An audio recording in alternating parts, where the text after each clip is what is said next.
Good morning friends. कैसे हो आप लोग? बढ़िया। ठीक है ठीक है। फ्रेंड, आज लेंगे मीनिंग ऑफ बीआरएस। बीआरएस है क्या?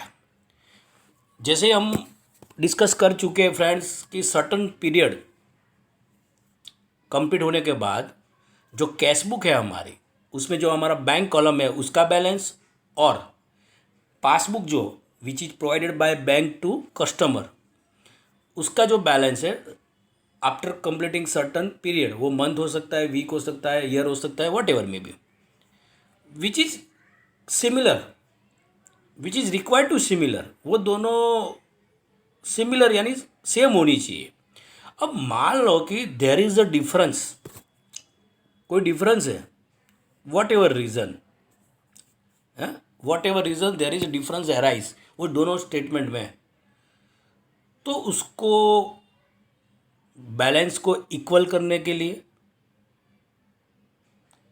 और उसको एक्सप्लेन करने के लिए which are the statement are required to prepare, which is known as a BRS, यानी कैश बुक का बैंक कॉलम और पासबुक में जो भी बैलेंस है both are required to be similar. नहीं है तो उसको सिमिलर करने के लिए जो स्टेटमेंट बनाया जाएगा which is known as a BRS। अब most important part is that कि BRS बनाने के लिए और वो जो डिफरेंसेस है उसको एक्सप्लेन करने के लिए एक प्रॉपर स्टेटमेंट बनाया जाता है, वो BRS है। अब ट्रेडर से कई बार होती है कि देर आर सर्टन मिस्टेक्स, वो अकाउंटिंग मिस्टेक्स हो ही जाती है, ठीक है। फिर बाद में उसको वो आइडेंटिफाई कर पाता है और वही मिस्टेक्स को मॉडिफाई करने के लिए और उसको एक्सप्लेन करने के लिए जो स्टेटमेंट बनाया जाता है which is known as a BRS। Certain period के बाद कंप्लीट करने के बाद वो BRS बनाया जाता है, यानी एरर्स को वहाँ पे रेक्टिफाई किया जाता है। BRS में क्या किया जाता है, तो एरर्स को रेक्टिफाई किया जाता है। अब रीज़न दिया BRS में होता है क्या है, रीज़न कि why difference arise cash book का बैंक कॉलम और पासबुक में क्यों डिफरेंस है क्लोजिंग बैलेंस में, कौन बनाता है BRS?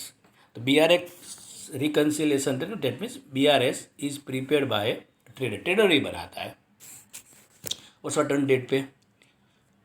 इससे होगा क्या कि जो कैश बुक की बैंक का बैलेंस है, यानी कैश बुक में जो बैंक कॉलम है उसका जो क्लोजिंग बैलेंस है और पासबुक का जो भी क्लोजिंग बैलेंस है, उसमें जो भी डिफरेंस है, वट एवर रीज़न, उसको आइडेंटिफाई किया जा सकता है, फिर उसको एक्सप्लेन किया जाएगा।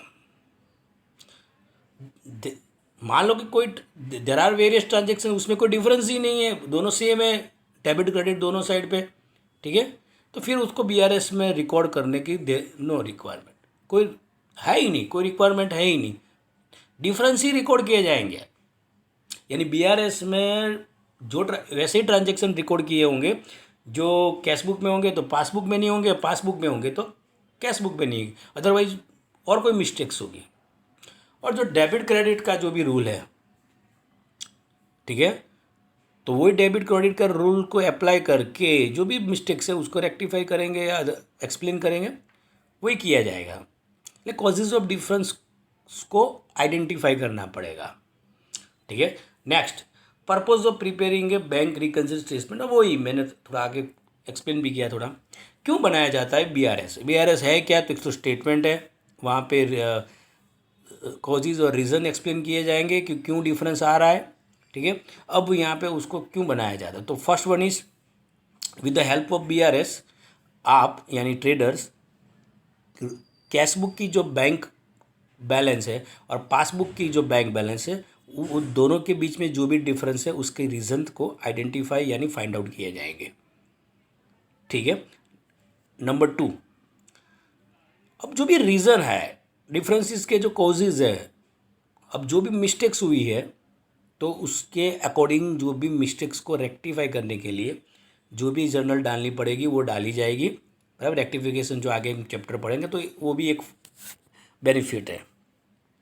मान लो कि there are certain reason which are not recorded in the books of accounts, तो उसकी आप इंफॉर्मेशन ले सकते हो और उसको रिकॉर्ड भी किया जा सकता है और करेक्ट क्लोजिंग बैंक बैलेंस की भी इंफॉर्मेशन आपको मिल जाए। तो हो सकता है कई बार ओमिटेड हो जाते हैं, देयर आर सर्टन, यानी वो रिकॉर्ड ही नहीं हुए। ओमिटेड का मतलब ही हुआ कि वो रिकॉर्ड ही नहीं हुए, तो उसको भी आइडेंटिफाई करके आप मिस्टेक्स को रेक्टिफाई कर सकते हो।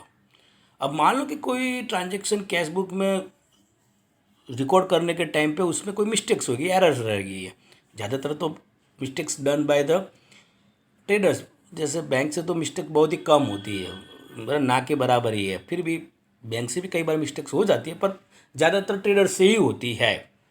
अब मान लो कि मिस्टेक्स क्या हो सकती है कि अब चेक की अमाउंट है 5000 है, बट आपने 500 लिख दिया, यानी 1 0 कम लिख दिया, तो ये mistakes, we are human being, ultimately we are human being, तो ये तो मिस्टेक्स हो ही सकती है ना, क्यों नहीं हो सकती। 1 0 आपने कंप्यूटर में जब एंट्री कर रहे हो या नोटबुक में या बुक्स में एंट्री कर रहे हो तो उसमें 1 0 कम डाल दिया, हो सकता है। नंबर 5, अब BRS से आप करेक्ट क्लोजिंग बैंक बैलेंस की आप इंफॉर्मेशन ले सकते हो और उसको जैसे बैलेंस शीट में आप शो करोगे तो उसकी बिजनेस की जो करेक्ट बराबर जो भी फाइनेंशियल सिचुएशन है उसकी भी इंफॉर्मेशन आपको मिल जाएगी। नंबर 6, कोई फ्रॉड हो रहा है, कोई भी बैंक के ट्रांजैक्शन में कोई फ्रॉड हो रहा है, ठीक है,